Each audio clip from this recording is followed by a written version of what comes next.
Wie wäre es, weniger Zeit mit dem Einkauf zu verbringen und dafür mehr Zeit für deine Lieblingspodcasts zu haben? Mit dem Rewe Abholservice geht das. Bestell deinen Einkauf einfach online und hol ihn bequem und fertig gepackt im Markt ab. Natürlich ohne Mindestbestellwert. So bleibt dir mehr Zeit für die nächste Podcast-Folge oder deine Lieblingstracks. Jetzt ausprobieren auf rewe.de/shop oder in der Rewe-App. Dein Rewe Abholservice. Online bestellen, im Markt abholen. 10 years from today, Lisa Schneider will trade in her office job to become the leader of a pack of dogs. As the owner of her own dog rescue, that is. A second act made possible by the reskilling courses Lisa's taking now with AARP to help make sure her income lives as long as she does. And she can finally run with the big dogs. And the small dogs, who just think they're big dogs. That's why the younger you are, the more you need AARP. Learn more at aarp.org/skills. That's how we lead in right there. That's perfect. We're keeping that. We're keeping that.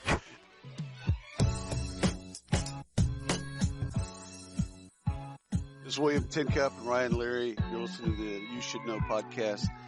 We have our friend Boss on today. We're going to be talking a lot about his book. Him and Kevin Wheeler wrote a book. So we're going to talk a lot about that and a lot about all kinds of things. We could kind of get into sewage news if we want to get into that. There's probably a lot of stories about that and talent acquisition that we can bring together. Boss, thank you so much for being on the show. Introduce yourself. Tell us a little bit about you. I'm awesome to be back again on the show, or one of your many shows. My name is Bas van der Hatert. I live in the Netherlands.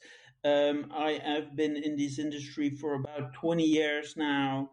I've just published my 6th book in total, but my first in English. So the rest is non-existent for your listeners.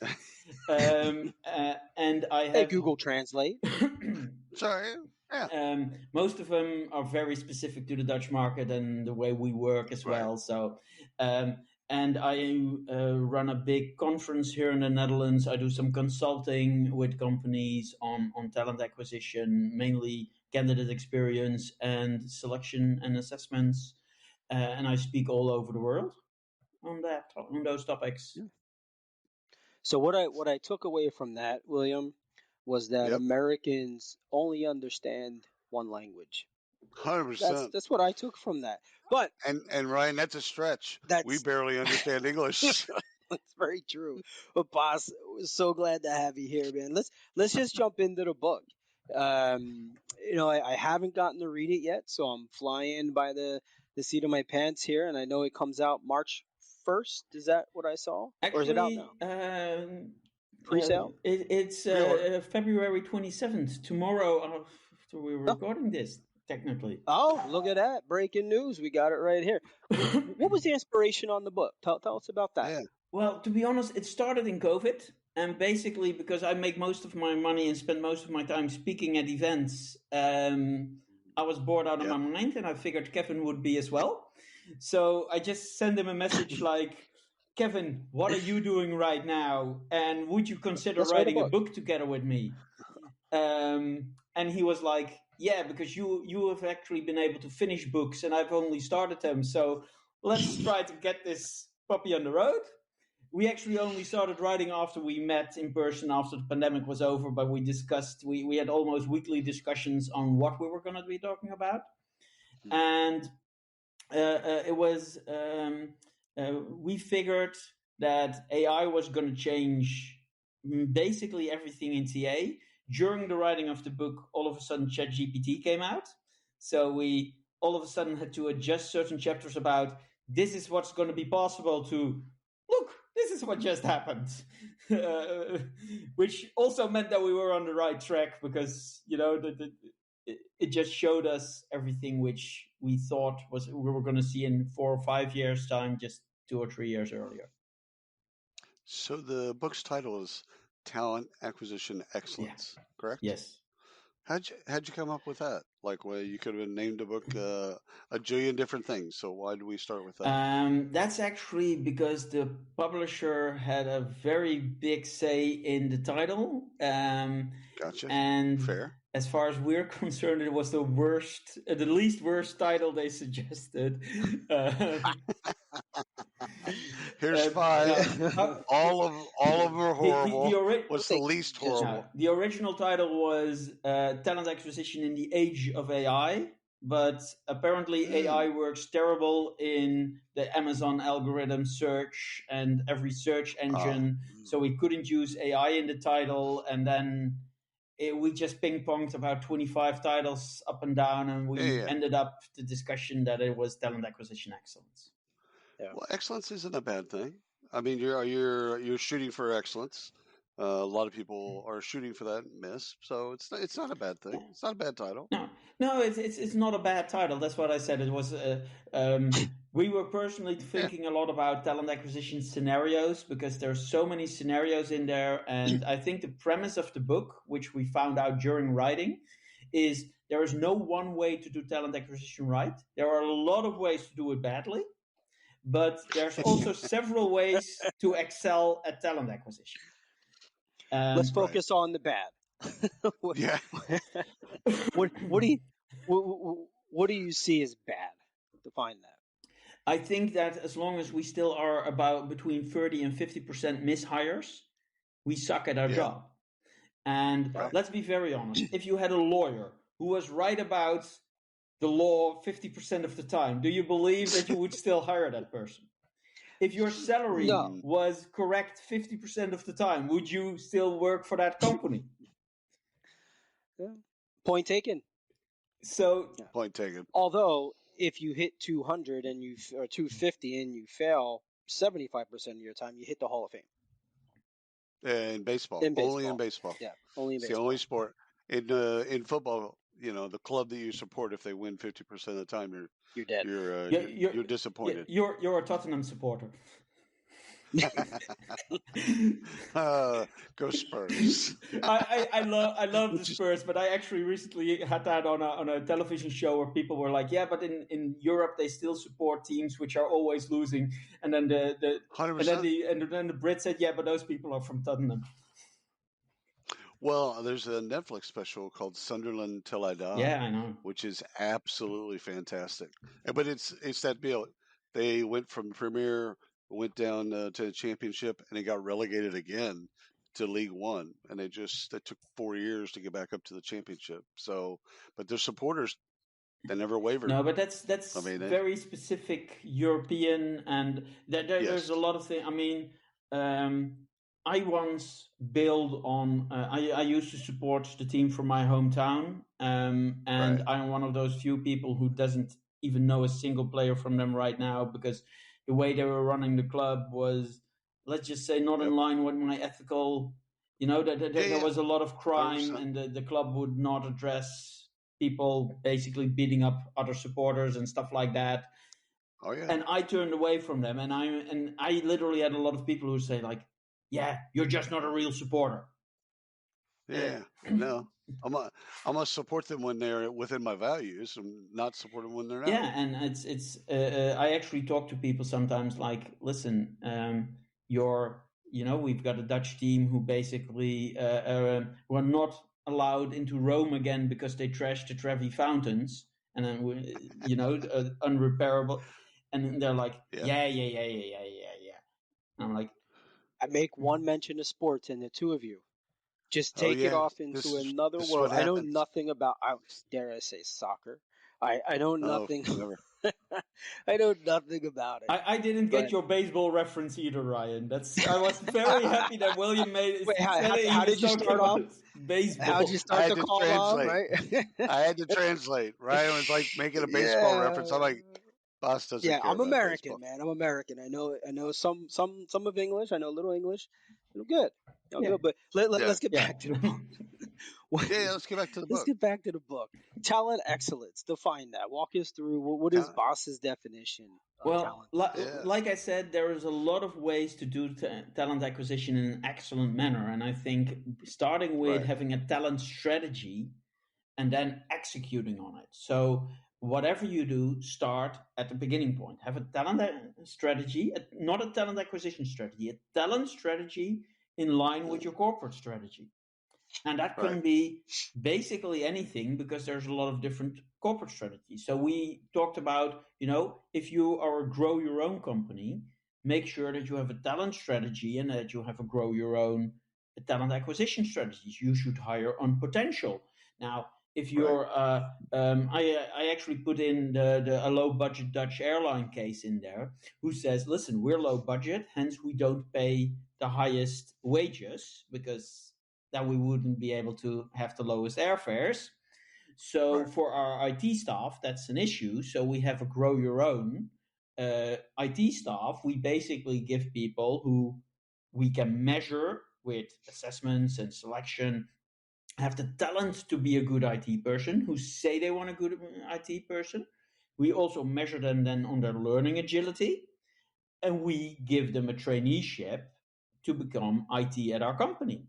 And that's how we can pay them way below average or below average for a few years. And so we build our talent. We have a talent strategy. Do they have a retention problem though with that strategy? Do they get them up to a certain point and then they leave because they can make more money elsewhere? Up to a certain point, yes. But interestingly enough, people do really think that if you give them a chance, they're way more loyal.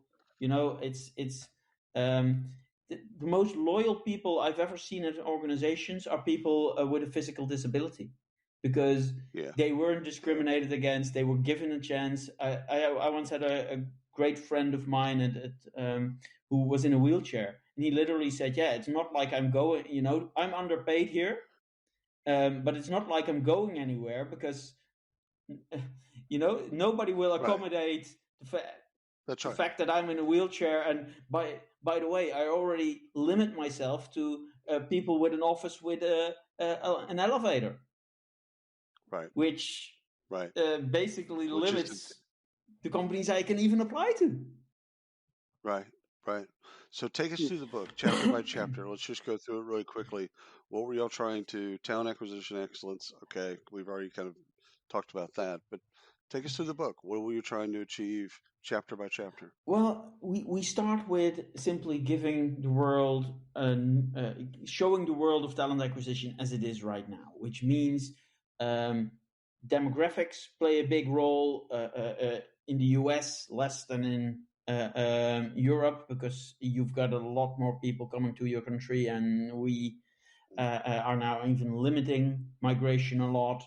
But the graying of the world, combined with the gig economy, people don't want to work full time, don't want to work everywhere, combined with remote work.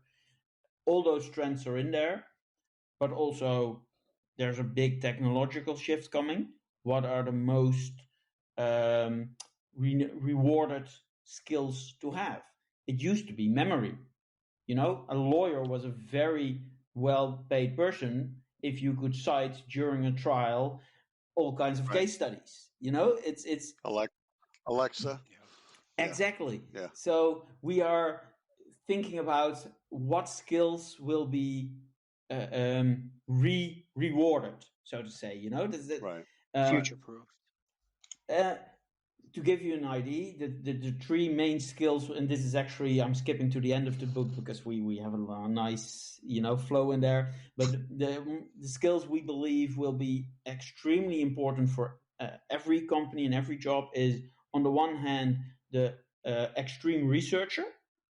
So basically the person who will dig down so deep in what was this AI trained on, and what was the source of the source of the source. Those people you don't like right now, who keep asking those annoying questions in meetings, the people that we now kick out, the people that we demote to the basement, Mulder and Scully and X-Files. The people who just don't give up.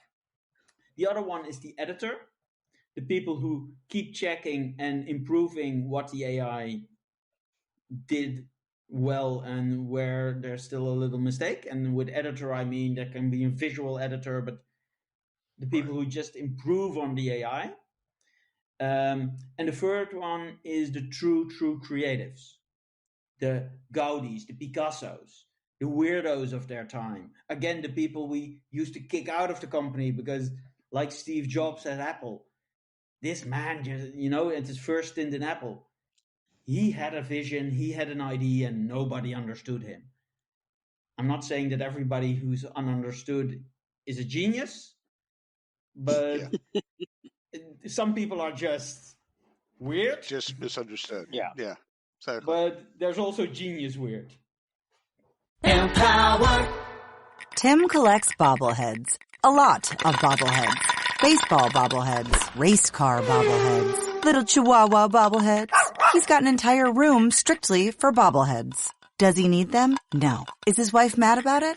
A little. But Tim works with Empower, and he got good at money. So he can be a little bad. Ooh, horse bobblehead. Classy, Tim. Empower. Invest well, live a little. Start today at empower.com.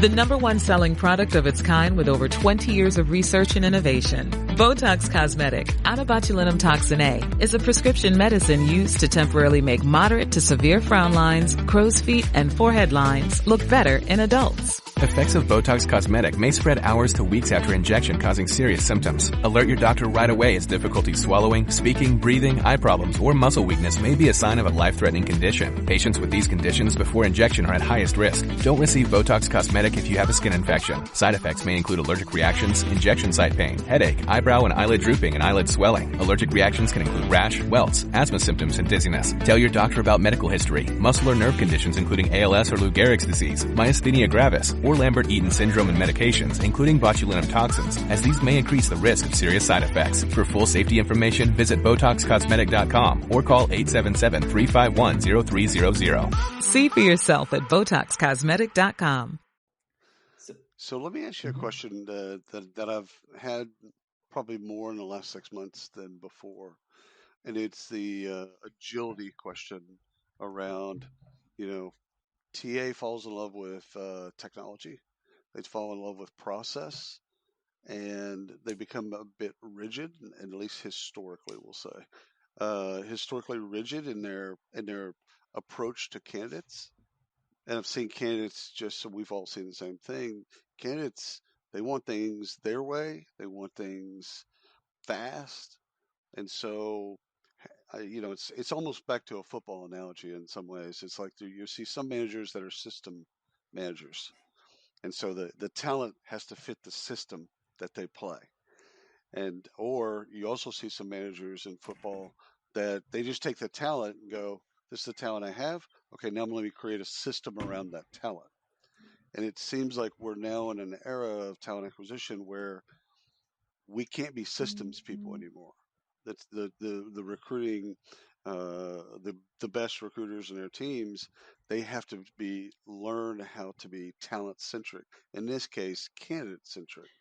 So if whatever the candidate needs from them, they have to be able to have the agility to re-engineer their process or their tech or whatever to then fit the talent, what the talent needs. That's what's been going on in my mind for the last couple of months. Destroy all that. I disagree with you because the thing, first of all, I disagree with the premise that we've been process-minded. I wish we were. I wish we would actually think, which is a few of the things we talk about in the book a lot, about the process and consciously design every step in the process. If we've done that, it wouldn't be such a problem, because let's be very honest, if we consciously design the process, no 2 months would ever pass between a hire. So first of all, we're not process-minded. We don't have the process in mind when we design the process. Okay, but that begs the question for me. I'm not saying that you're right or wrong, but it begs the question, is there a process? You just said at the beginning there's no two talent acquisition, things that are the same, right? No hirings that are the same. So is it the ability to create a process, singular, or processes, plural, based on whatever the candidate needs at that particular moment? I would say you need processes as an organization by definition. I was consulting with a local government recently, and we were buying a new ATS, and then I said, listen, we're not going to give every candidate the same process. And they're like, of course we are. And I'm like, why are we asking a garbage man for a resume just like our IT developer? What could possibly be in the resume of a garbage man that we're selecting on? And everybody in the room was like, trash. Good point. Okay, we're going to create different processes. Literally nobody in the room understood why we were putting a garbage man through the exact same hiring process as the IT consultant or the security. Well, we were putting an IT security guard through the same process as the security guard. It's right. It's ridiculous. It's not the same. It's not the same. In the book, do you get into the process or the processes that you're recommending to be developed? What does that look like? How does a TA leader walk their team through this? Well, it's so in the book, what we try to do is first of all, we look at more the grand perspective of the process, or actually the grand perspective on how to organize a TA team, which is more well, you guys know Kevin Wheeler. Kevin Wheeler's global approach to should you have a data hub, should you have this hub, or his supply chain model. How do you look at the supply chain of a process? What I then have tried to do is, because Kevin is way more strategical, I'm more tactical, is okay, now your global process looks like this. How do you implement it at a national or even a local level? What we haven't tried to design a process because it's so different for high volume versus specialist hiring. It's way different between the US and Europe. One of the things we've tried to do in the book a lot is actually give examples from different regions of the world. I remember Kevin at some point writing, and of course a drug test will always be a part of it. And I send him back, like, you do know those are illegal in most of Europe, right? So I'm sorry, I'm not going to put in the book that's a given.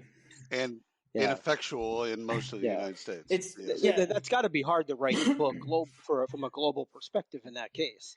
Unless you're just storytelling. Again, if you're not trying to convey to the audience, this is the way, more of a, hey, if you're in Cambodia and you're recruiting in Cambodia, here's what goes on there. Like that's actually cool stuff, but I don't think there's truisms, threads that you pull that can go globally.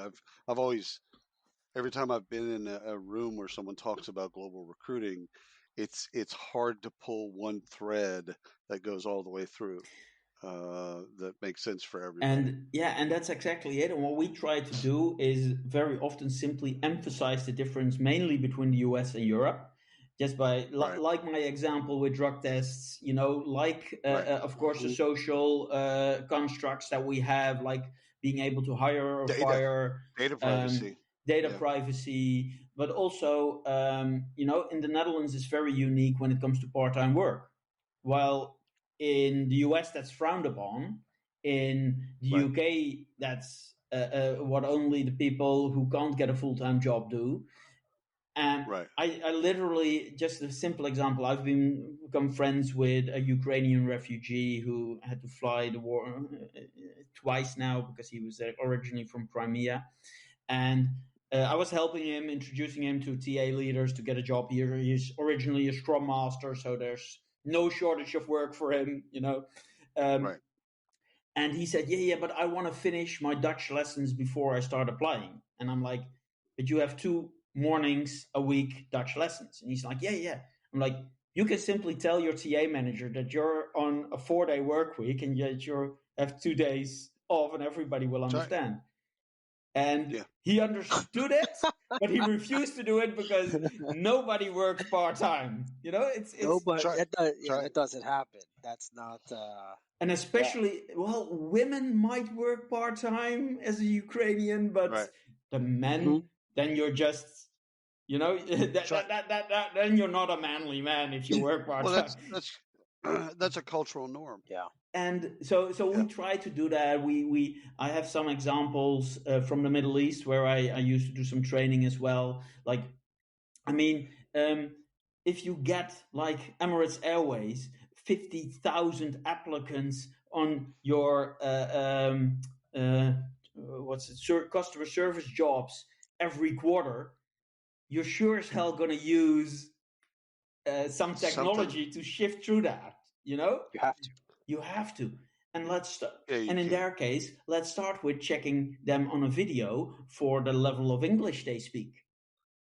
Try. Because they come from every region of the world. Yeah. Right. So let's. It kind of gets me into another question I wanted to ask you. It is kind of long term. Over the next decade, where do you see talent acquisition evolving to? Where do I see it, or where do I hope it to go to? Those are two different things. Hope. Go with hope. Let's go with hope. Let me start with hope. And so I hope that we're going to be more like the talent advisors, that we are going to be looking holistically at the talent within the organization as a true strategic partner to When you say that, you're talking about in the organization, meaning post-hire. Well, post-hire, but also pre-hire. Like, let's have the discussion. To give you an example, one of the transformations I was a little bit a part was I was a consultant at a ministry. We bought an assessment tool. We made it. Every candidate got assessment reports. I got a chance to give them as soon as they applied. They got a link. Show us, who you are, what you're worth, etc., etc. So you didn't rule anybody out. We didn't rule anybody out until they did the assessments. We ruled them out based on their resume and the skills check and the competency stack check we did. I like that. Everybody has a chance. Everybody got the same chance. Well, we saw the hiring manager started with, I don't believe in assessments. When we finished the pilot, they were like, how am I supposed to know what this candidate is without the data about his character? But the thing which changed, and that's why I said true talent partners, is that the recruiters were now having debates with the hiring managers like, okay, so you have a very analytical team. That's amazing because you're in data, et cetera, but we also know that your team is lacking some communication skills. That's why you're not the most loved team in the organization. Maybe our next hire has a lower bar for when it comes to your analytical skills, because not below the bar, it's just on the acceptable level. But we then over-index on communication skills, so you'll be able to better present all the great stuff you're doing for this organization. And that's what I mean with being a talent partner. Also having these debates with the hiring manager, not just an order taker, but a talent partner. I see that, to give you an example, one of the companies I love it's called CWS. They basically have all these stuff hanging in toilets everywhere. They provide toilet paper for major stadiums and those kinds of things, and all the cleaning stuff. Their TA department simply puts people on an interview with the hiring manager without ever asking the hiring manager, is this okay? And their head of TA there is a good friend of mine, and she says, so whenever I'm in a region, I will make sure that I have at least half an hour or drinks or lunch with the hiring managers I'm recruiting for in order to see what this person cares about. And I have the respect from the hiring manager that if I am saying this candidate will come to on an interview, and you then still have the respect to reject him, but not before you spoke to the person. So what's your current take? Oh, go ahead. Did you need to finish your thought? What's your current take on the skills that TA needs to succeed in the coming years as it relates to AI, generative AI? What do they need to have skills wise? Because if we would have had this conversation 2 years ago, maybe 3 years ago, we might not be talking as much about AI. We'd have been talking about the technology stack. They need to understand all the different technologies that kind of stack together and how they work. Maybe even to have a STEM discussion. They need to learn coding, have a degree of understanding around stats and data, etc. Okay, we can still have that conversation, or in the next couple of years, they need to have a better feel for how to use AI, how to use generative AI, etc. So, like, just take us through kind of where you think their knowledge and skills, how they need to adapt to the next couple of years, technology-wise. I think, and this is the worst answer, but it depends. But it depends on the position within the TA cycle you have. I mean, we're going to have more specializing towards either attraction or selection. You can't expect a recruiter to write amazing job descriptions if that recruiter also needs to be an amazing interviewer. Interesting. So we are going more to the specialized parts of recruiting. Right. I think a lot of it has to do with, like I said earlier, the editing skills, because ChatGPT actually writes a pretty decent job description. Now you have to make it excellent. Right. So which gets to the editing part. Which is the editing part. Improve on what we've got. I think another very important, extremely important skill everybody needs is, you might call it analytical skills or data analyst, but with data, I mean, you get the data from your app, whether it's, one of the things to give you an idea is interviews. So either you're a great interviewer, but you might not be a great note taker on an interview, or you might be not amazing at interpreting it. But those skills can now be done by AI. And I've actually seen AI apps which interpret what the candidate has said. So now, instead of having to interpret the feedback from the candidate, you have to analyze the data which comes from the app, which the candidate said. And and that also gets rid of a lot of bias, because if it's done right, the analysis is a lot less biased on certain terminology and on what people have and have not said and how you interpret a word versus, Can't AI do all of that though? Can AI both analyze what the candidate said and analyze what you should know about what the candidate said?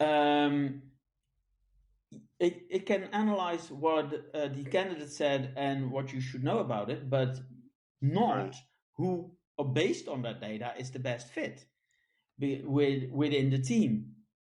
So fit still is the dynamic of, like fits you said, the dynamic of the team. And actually, we made in the book, I made a very short reference to when we go to quantum computing.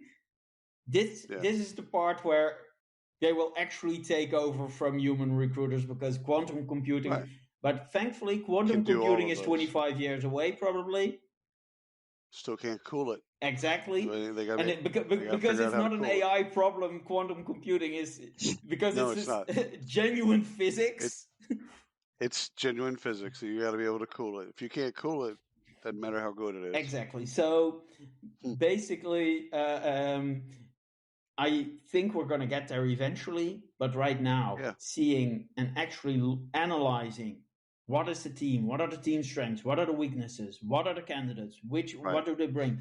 Basically, to go back to your earlier sports analogy, which position fits best in this team, and also to come back to your question about the structure and the different coaches. I think Louis van Gaal, who he is. Ryan has no clue, of course, but he's one of the. I'm going to go grab a coffee. He was so close to winning a World Cup in South Africa. I mean, the Spanish team was a finesse team. He put together a fantastic plan. They executed the plan, and I went back and rewatched it like 2 weeks ago. And people don't realize how close the Dutch were to actually winning. Unfortunately, Van Gaal wasn't their coach. That was Bert van Marwijk. No, that was Van Gaal. That was Van Gaal, because he took over United afterwards. That was Bert van Marwijk, who we lost to. Van Gaal came after that. Anyway. You're Dutch. So you're going to go ahead and win. I'm pretty sure Boss has the upper hand on this one. I'm going to go look it up. But Van Gaal was one of the most amazing coaches. He won the Champions League with Ajax, which was a team which should never have been able to win it, with a major difference in finances back then. But that's Right. anyway. What he always says is every player has their task within the team. That's your process. Right. But those who are amazing are allowed to go beyond their task. And that's Right. If you're talking about your process versus your freedom focus, it turns out Guardiola is like that. He says everybody has their tasks, and as long as you do exactly everything which we agreed upon, and you then still have some energy to do some more, then you're allowed to go completely creative. You can go over and over and above. Boss, but you got to cover your tax. A question to kind of expand on some of the tech stuff we've been talking about. Where have you seen companies face an ethical dilemma when using the tech? How they navigate this? Oh, I've seen so many face ethical dilemmas, and it's a great question. The way they navigate it is usually by putting their head in the sand. You know, tell us how it really happens. No, seriously. Or what ethical dilemma? Or as I recently experienced when I tried to warn somebody about it, compliance has signed off on it. You know, it's legal and compliance signed off on it. So there is we checked the box, we're good. Exactly. That's wow. If you're talking about the truth here, that's how they deal with it. Now, 100%. Within certain organizations, there are now ethical debates. For example, one of the ones I love the most is using ChatGPT as an applicant cheating? No, not at all. Well, that's your position. Others might have others. I at least think... 100%. Well, is it cheating? No, of course it's not cheating, because you can do personalization. Finally, a candidate can then highly personalize tailor their resume, their experiences to a job description. There's nothing wrong with that. As they long just as do it at scale. As long as it's real information, it's the truth, it's fine. But I mean, on the other side of that, we've had this debate over and over. If I can't use ChatGPT to help me tailor my resume, why should you, as a recruiter or a TA professional, be able to use software to screen me in or out? Do it yourself. Listen, I'm with you guys. It's just some organizations aren't, and they're allowed to. Yeah. I just want them to have. I see them having the debate, and I want them to have the debate. And but to give you a very simple example, one of my best friends is a teacher, and he recently said, I caught my students using ChatGPT, and I'm like, why is that cheating? And he's like, because they had to write a motivation on why they wanted to do my course. I'm sorry. I wrote their honest motivation. That's pretty specific. That's fair. That's why it was. That's pretty specific. So if you have a motivation letter, and I've worked with assessment companies who had certain structures of how to evaluate written answers and questions. And there is a debate going on there. So if you're talking about ethical dilemmas, this is one. What are you and are you not allowed to use? I see a lot of... What if you disclose that you're using it? Well, does that change your mind in any way? No, but that's literally one of the options that they're saying. And I've had companies who say, we will post in our job description that we do not allow you to use ChatGPT, and if you do, you're disqualified. And I've seen companies who said, we actually tell them, use ChatGPT, because that actually makes it an equal playing field, because we know some of them are doing it and we're not going to even try to proctor it. Well, and again, it's the top 10 skills based on Indeed that are in demand are all AI related. So why would you rule people out that are using technology? I mean, I would, if I were a company putting that out there, I would say, listen, if you're going to use AI, any form of AI, just disclose it. Just let us know. William, we have to disclose sponsors. Why, what's the difference? Yeah. But William, that's why you and I can't work for a corporate. We're unemployable. That's the real reason. Right? You get asked this question because I know Ryan and I get to ask this question a ton. Automate versus augment. What do you see? Here in the next couple of years, the battle of what gets completely automated, partially automated, and where's the augmentation need to be etc. And so you ask 10 people, and you ask 10 recruiters, you're going to get at least 15 different answers. So what's your take on augmentation versus automation, etc.? We're actually working with a skills or a recruiter, or what's possible to be automated and augmented together with Kevin right now. Yep. But a lot of it, I think several things can be fully automated. I don't think we should be in job distribution anymore as a human being. No. I don't think we should be in ad creation for a big chunk anymore. Great. Employer brand content. Gen AI. Creative. It's employer brand content. It depends a bit on what part of the content, but let's all agree that no human should be involved in scheduling interviews. 100%. Now, I think can sourcing be completely automated? Yes. Me too. It can be, but I'm not saying it's I'm not saying it's perfect. We're not saying we're going to take this clip and push it out to all the recruiters and just fill your box of hate mail, but we might. I know. No, I think it completely. Yeah. I don't even understand why people source. But let me be very specific here, or very clear. Technology can do the work of 100 ordinary men, but not the one of one extraordinary man. So there will always be a few amazing freaking sources who will always be better than the technology. The thing is, I was recently in a podcast on a Dutch radio show, and they asked me, like, Kevin Wheeler says that about 50% of the recruiters can be replaced. And you just said that recruitment won't be replaced. I said, but those two don't contradict each other, because I also said that most recruiters suck at their job. So, yes, about half of them will be replaced, because about half of them suck so much at their job that technology is better than them already. Yeah. The field's going to correct itself by natural selection. Yes, but there will be a few amazing sourcers who will be able to find. And I remember we had a sourcer here in the Netherlands called Teddy Dimitrova. Yes, she's originally not from the Netherlands. She's originally Bulgarian. Who used to send her first outreach message to IT was 100% emoticons. That's all she sent. Yep. She has an amazing response rate. Love it. It actually has the nickname, those things. What do they call that? Teddy mails. There's a game. No, we call them Teddy mails. Because her name was Teddy, and nobody wrote an email with only emoticons. Teddy mails. Well, she's amazing at her job. Amy Miller, she sends memes when she's recruiting a tech talent. She just sends memes to them. Like, she gets them to laugh. They get to bond. She follows them. They follow her, etc. They build some type of relationship, and then she starts the recruiting process. But at the beginning, it's not any of that stuff. It's not talking about positions or salary or any of that historical stuff. Yeah. Boz, we need to wrap up.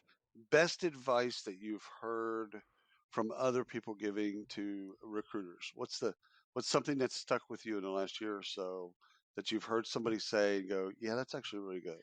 Ooh, that's a good one. Can't be you or Kevin, so it's got to be somebody else. No, I think John Vlastelica's move towards the talent advisor, which is actually where I got a lot of my inspiration on talent advisors. Credit where credit is due. I think, how do you organize being a genuine talent advisor is a great piece of advice. It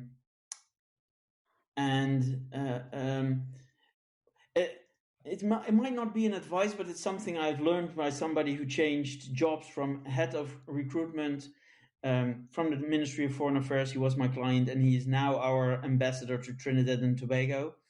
So basically, don't limit yourself. Oh. Well, there you go. Drops the mic, walks off stage.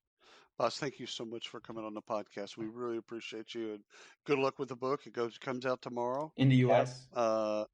It's already out. It's already out in Europe. Right. Is it translated in different languages? No, only English. English. Only English. Okay. It's all right. Okay. The world All right. speaks Well, there you English now. Turns out. Boss, thank you Thank you so again. much. Yeah, this has been it's been really good.